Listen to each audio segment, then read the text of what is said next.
మాటమంతి రెసిపీస్కి స్వాగతం. ఇవాళ మనం పండుమిరపకాయ నిలవ పచ్చడి ఎలా చేయాలో చూద్దాం.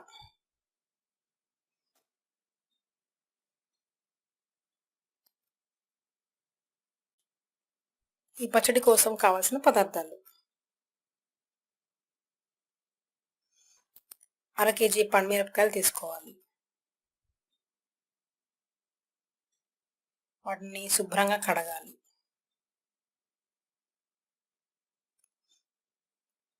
ఇలా కడిగిన తర్వాత వాటిని ఒక ప్లేట్లోకి తీసుకోవాలి.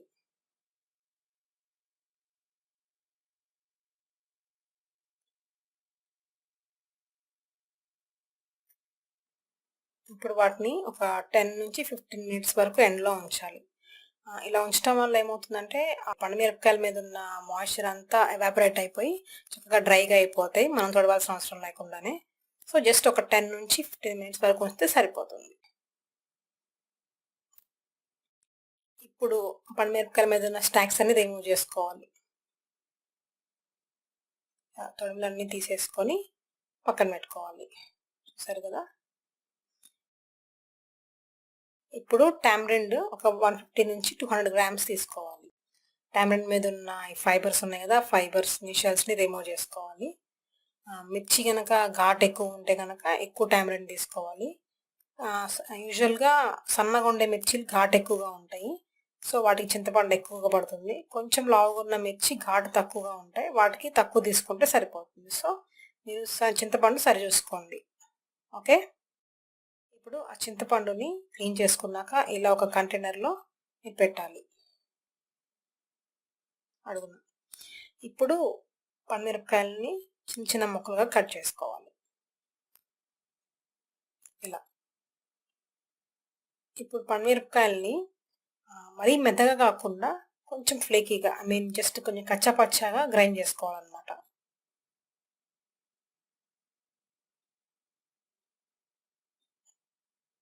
ఇలా గ్రైండ్ చేసుకున్న తర్వాత ఆ పండుమిరపకాయలని చింతపండు మీద వేసేయాలి. ఇప్పుడు నేను మొత్తం ఒక్కసారి గ్రైండ్ చేసి పెట్టుకున్నాను. సాల్ట్ కూడా వేస్తున్నాను. ఇదే రెసిపీని నేను ఫుడ్ వేదంలో పోస్ట్ చేసినప్పుడు కొంతమంది అసలు ఇంత ఉప్పు ఎందుకు, ఇంత కారం ఎందుకు అని కామెంట్స్ రాశారు. నేను అసలు నీకు పచ్చడి ఎందుకు అని కామెంట్ రాద్దాం అనుకున్నాను, కానీ బట్ లైట్ తీసుకున్నాను. ఈ పచ్చడి నిల్వ ఉండాలంటే మాత్రం తప్పకుండా నేను ఉప్పు వేయాల్సిందే, లేకపోతే పచ్చడి మాత్రం బూజు పట్టేస్తుంది తొందరగా. సో మనకి ఇంకా పికిల్స్ని వాటర్తో ప్రిజర్వ్ చేసే టెక్నిక్ కనిపెట్టలేదు కాబట్టి అప్పుడు దాకా మనం సాల్టే యూజ్ చేయాలి. జస్ట్ కిడింగ్ అండి. సో ఈ సాల్ట్ అంతా మనం ఒక్కరోజు తినేసేం కదా, సంవత్సరం అంతా వాడతాము. అందులో మొక్కలవే తినాం కదా, మన ఫ్యామిలీలో చాలామంది ఉంటారు, వాళ్ళందరూ కొంచెం కొంచెంగా తింటారు కాబట్టి నో ప్రాబ్లం. ఓకే. సో ఇప్పుడు ఈ పండుమిరపకాయ పేస్ట్ మొత్తాన్ని ఇలా చింతపండు మీద పెట్టేసుకోవాలి. కొద్దిగా పసుపు కూడా వేయాలి, ఉప్పు కూడా వేయాలి. వేసి కవర్ చేసి ఒక 2 నుంచి 3 డేస్ వరకు దాన్ని వదిలేసేయాలి. ఇలా చేయటం వల్ల ఏమవుతుందంటే ఆ పైన ఉన్న పండుమిర్చి పేస్ట్లో ఉన్న తడికి కింద ఉన్న చింతపండు మెత్తబడుతుంది అనమాట. సో అందుకని 2 నుంచి 3 డేస్ అలా వదిలేయాలి. ఇప్పుడు నేను దాన్ని ఓపెన్ చేసి చూస్తున్నాను. లెట్స్ సీ మనకి చింతపండు మెత్తబడింది లేదో చూద్దాం.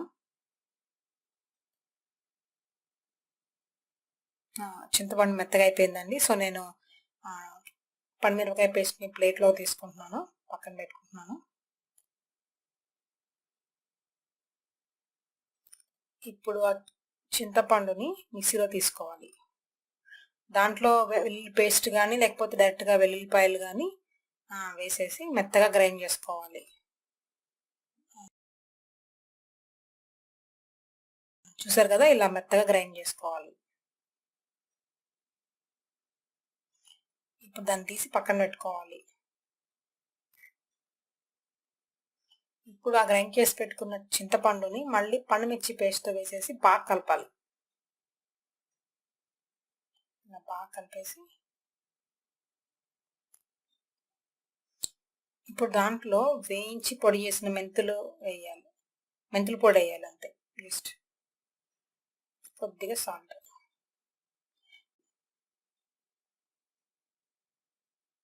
ఇప్పుడు ఇదంతటిని బ్యాచెస్గా కొద్ది కొద్దిగా తీసుకొని కొంచెం మెత్తగా గ్రైండ్ చేసుకోవాలి.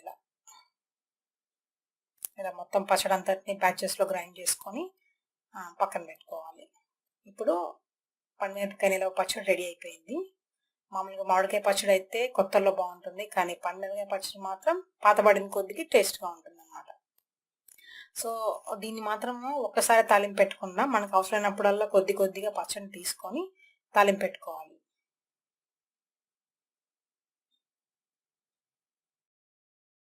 దీన్ని జాగ్రత్తగా అలా మూతతో కవర్ చేసి ఎయిర్ టైట్ కంటైనర్లో ఉంచాలి. ఇలా ఇప్పుడు తాలింపు ఎలా పెట్టాలో చూద్దాం. దానికోసం కావాల్సిన పదార్థాలు: ఒక 4 టీ స్పూన్స్ ఆయిల్ వేసుకోవాలి తడకా ప్యాన్లో. కొద్దిగా ఆవాలు, జీలకర్ర, పచ్చిశనగపప్పు, మినపప్పు, ఎండుమిరపకాయలు వేసి ఒక 2 నిమిషాలు వేయించాలి.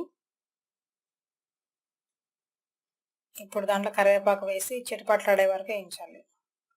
మీరు కావాలంటే ఇంగువ కూడా వేసుకోవచ్చు. దీంట్లో ఒక 2 నుంచి 3 టేబుల్ స్పూన్ల పచ్చడి వేసి కలుపుకోవాలి బాగా. దీన్ని వేడివేడి అన్నంలో నెయ్యి కానీ, మీగడ కానీ, వెన్న కానీ వేసుకుని తింటే సూపర్ టేస్ట్గా ఉంటుందండి. మీరు కూడా ట్రై చేయండి. ఒకవేళ మీకు ఈ రెసిపీ కనుక నచ్చినట్లయితే తప్పకుండా షేర్ చేయండి, లైక్ చేయండి, కామెంట్ చేయండి.